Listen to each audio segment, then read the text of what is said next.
ইরার পর্দাফাঁস। আবারও বেশ জমে উঠেছে অনুরাগের ছোঁয়া। অনুরাগের ছোঁয়া বর্তমান সময়ের স্টার জলসার সবচেয়ে পুরনো ধারাবাহিক হয়েও প্রত্যেক সপ্তাহে জমজমাট এপিসোড দিয়ে সমান তালে টিআরপি দিয়ে আসছে। এই সপ্তাহেও 5.9 টিআরপি দিয়ে স্লটলিড।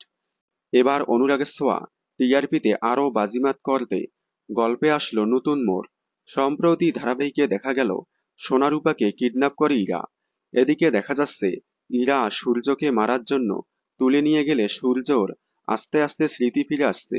অন্যদিকে দীপা সোনারূপাকে উদ্ধার করতে সোনারূপার কাছে পৌঁছে গিয়েছে। সব মিলিয়ে বেশ হাই ভোল্টেজ পর্ব হচ্ছে অনুরাগের ছোঁয়ায়। এবার সূর্যর সব স্মৃতি ফিরে আসলে ইরার সব পর্দা ফাঁস করতে চলেছে। ইরার সব পর্দা ফাঁস হলে এবার হয়তো ইরার ট্রাকটা শেষ হতে চলেছে। আপনারা কারা কারা অপেক্ষা করে আছেন ইরার পর্দা ফাঁস হওয়ার জন্য কমেন্টে জানাবেন। অনুরাগের ছোঁয়া ধারাবাহিকের সকল আপডেট সবার আগে পেতে চ্যানেলটি সাবস্ক্রাইব করে পাশে থাকা বেল আইকনে ক্লিক করে রাখুন। ধন্যবাদ।